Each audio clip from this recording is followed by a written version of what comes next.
네, 고성국의 판입니다.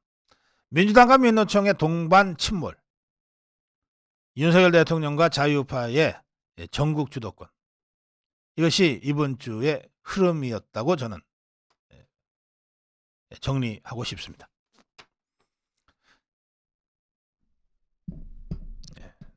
더불어민주당 좌파들,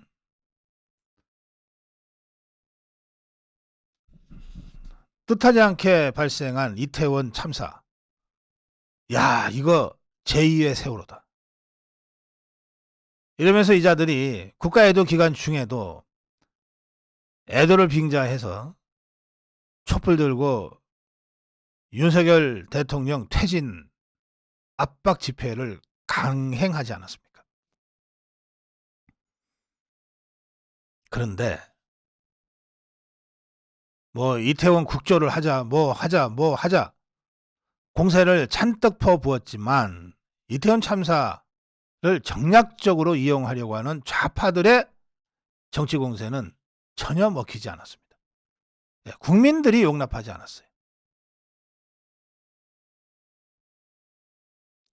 그러던 터에 민노총이 움직이기 시작했습니다. 민노총도 윤석열 대통령, 윤석열 정부를 좀 우습게 봤던 것 같아요. 물리를 중지시키면 지그들이 어쩔 갈 것이냐. 그래서 화물연대, 집단운송 거부, 지하철 노조, 철도 노조 총파업, 이 카드를 딱 준비하고 터뜨린 겁니다. 그런데 그게 정말 힘 한 번 제대로 쓰지 못하고 꺾여버렸어요. 두 가지 이유입니다. 하나는 윤석열 대통령이 대처를 정말 잘했어요. 단 한 번도 흔들리지 않고 불법에 꺾이지 않겠다. 법과 원칙에 따라 대응하겠다. 지금껏 한 번도 흔들리지 않습니다. 그렇게 되니까 국내적으로 어려움이 산적해 있는 이 상황에서 꼭 파업을 해야 될 무슨 특별한 이유가 있는 것도 아닌데 저것들이 윤석열 대통령 흔들어 보려고 정치투쟁, 이념투쟁으로 지금 국민을 볼모로 잡고 파업 들어간 것 아니냐. 이런 국민의 비판이 빗발치고 있습니다. 이 국민적 비판에 민노총 소속 노조원들도 동조하고 있는 상황입니다. 이렇게 되니까 민노총 총파업 시작도 하기 전에 완전히 꺾여버렸어요. 이태원 참사를 빌미로 윤석열 대통령을 압박하려던 더불어민주당의 정치 공세도 꺾였고 화물연대 집단운송 거부와 철도노조, 지하철노조의 총파업으로 윤석열 대통령을 타격 주려고 했던 민노총 좌파들의 정치 공세도 꺾여버렸습니다. 국민들이 동조하고 공감해주지 않았기 때문에 그렇습니다.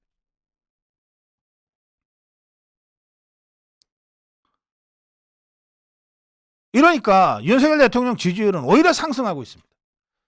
이태원 참사 후에 윤석열 대통령의 그 대응을 보고서 지지율이 조금씩 오르기 시작했고 화물연대와 민노총의 이 정치적 총파업에 대처하는 의연한 모습에 국민적 지지가 모아지면서 지지율이 모든 여론조사에서 상승하는 것을 보여주고 있습니다.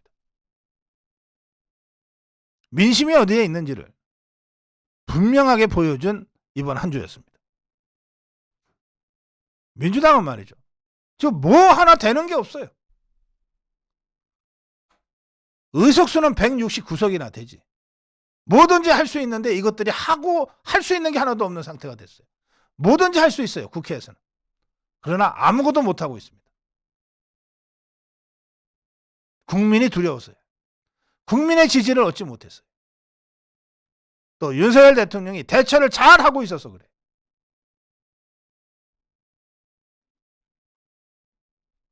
이런 상황에서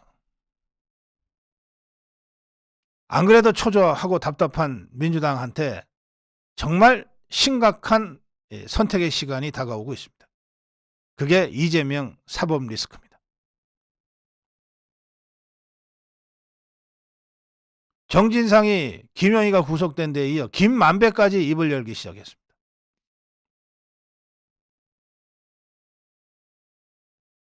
이재명이가 바로 이런 사태를 예비해서 국회의원 배지도 달고 당대표가 되기도 했는데, 국회의원 배지 달고 당대표 하고 있으면 뭐합니까? 지가 공공연하게 이 정도 돼야 측근이라고 했던 정진상이 김용희가 차례차례 구속이 돼버렸는데 이재명이 지가 어디로 숨을 거예요? 지난번 이재명이가 당대표가 될 때 함께 치러진 최고위원 선거는 이재명 똘마니들로 다 채워놨어요. 그래서 이자들이 말하자면 이재명의 마지막 호위 무사들입니다.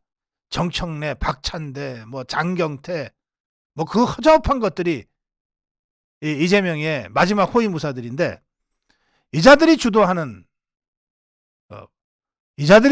것이 바로 방탄국회입니다. 어쨌든 이재명이는 국회가 열려있는 동안에는 검찰이 함부로 잡아가지 못한다. 그러니 무조건 국회를 열어놔야 된다. 그게 송영길이가 한 얘기입니다. 송영길이. 체포동의안 국회에 오면 어떡할 겁니까? 부결시켜야죠. 그거 하려고 우리가 이재명 국회의원 만들어 놓은 것 아닙니까? 당대표 만들어 놓은 것 아닙니까? 방탄하려고 방탄복 입은 겁니다. 이게 송영길이 얘기입니다. 자, 그러니 이재명이가 입은 방탄복이 제대로 방탄복 역할을 하려면 국회가 열려 있어야 돼요.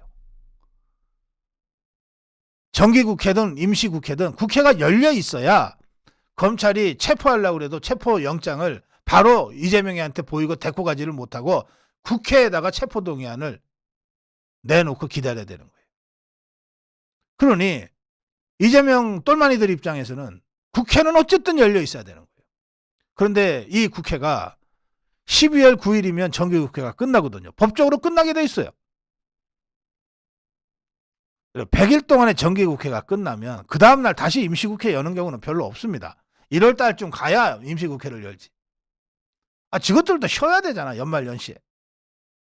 근데 바로 그 정기국회가 끝나고 임시국회가 열리는 요 한 보름 또는 한 달 어간에 검찰이 이재명이한테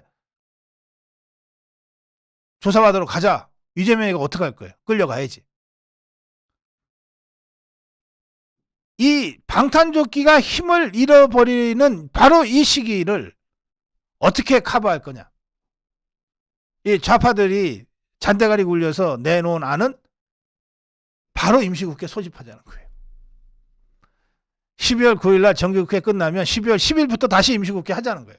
그렇게 하려 그러면 뭔가 처리해야 될 안건이 있어야 될 거 아니에요. 처리해야 될 안건이 있어야 임시국회를 열자고 얘기할 거 아닙니까? 그래서 이것들이 찾아낸 것, 이 좌파들이 찾아낸 게, 예산안을 처리 안 하고 있으면 그 예산안 처리를 하기 위해서 임시국회 하자 그러는 게 말이 되지 않겠냐. 그겁니다. 그래서 이자들이 12월 2일 날 예산안 처리를 해야 된다는 법적인 규정에도 불구하고 예산안 처리를 안 해버린 거예요. 8일 날, 9일 날 한다고는 하는데 그건 김진표 국회의장 얘기고, 좌파들 입장에서 그걸 꼭 8일, 9일까지 처리해줘야 될 이유가 뭐 있습니까? 넘겨버리는 정기국회 끝날 때까지 예산안 처리가 안 되면 어쩔 수 없이 예산안 처리를 하기 위해서라도 12월 10일부터 다시 임시국회 열어야 되거든요. 그러면 이재명의 방탄 효과는 그때 계속 지속되는 거죠. 이자들이 이거 하려고 일부러 예산안 처리를 안 하고 있는 겁니다. 또 어찌어찌해서 예산안 처리가 된다 하더라도 지금 방송법 개정안,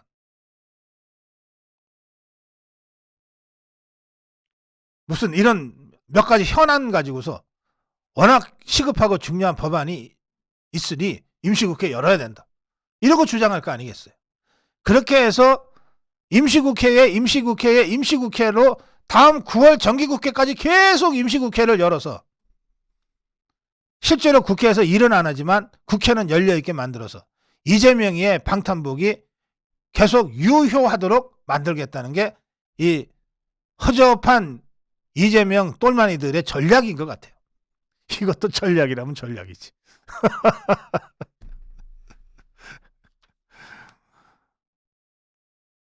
자, 그래서 이번 한 주 이렇게 정리합니다. 민주당, 민노총, 좌파들의 동반 침몰. 이런 상태에서 윤석열 대통령 민노총 총파업에 의연하게 원칙대로 대응함으로써 전국 주도권을 확실히 잡았다. 그 결과가 윤석열 대통령 지지율 상승으로 나타났다.